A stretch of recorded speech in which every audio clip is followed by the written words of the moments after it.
ভাবে জীবন যাপন করার তৌফিক দান করো আল্লাহ। আল্লাহ এই মসজিদকে তুমি কবুল করে নাও আল্লাহ।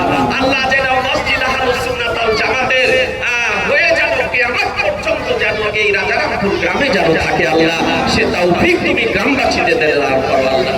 আল্লাহ তুমি আমাদেরকে জালেমদের জুলুম থেকে রক্ষা করে নাও, হাসিদিনদের হাসাদ থেকে রক্ষা করে নাও, শয়তানের খারাপি থেকে রক্ষা করে নাও, নফসিয়ানদের খারাপি থেকে রক্ষা করে নাও আল্লাহ। জালেম হুকুমতের হাত থেকে ভারতবর্ষের মুসলমানদের জান, মাল, ঈমান, ইজ্জত, আবরুকে তুমি রক্ষা করে নাও। তোমার প্রিয় নবী ওসিলায় আল্লাহ এই ভারতবর্ষে আল্লাহ জালেম হুকুমতের হাত থেকে আমাদের ঈমান ও আমালকে তুমি রক্ষা করে নাও আল্লাহ। ইলাহাল আলামিন আল্লাহ তুমি আমাদেরকে ক্ষমা করে দাও আল্লাহ, তুমি আমাদেরকে মাফ করে দাও আল্লাহ, তুমি আমাদেরকে নেক বানিয়ে দাও আল্লাহ। যেন আমরা পূর্ণ ঈমান নিয়ে তোমার নবীর মুহাব্বত নিয়ে সুন্নাতের উপর আমল করে মাসলাকে আলা হযরত মান্য করে যেন কবরে যেতে পারি সে তৌফিক তুমি আমাদেরকে দাও। আল্লাহুম্মা তাকাব্বাল দুআ নবী ওসিলাতে হাবিবিহি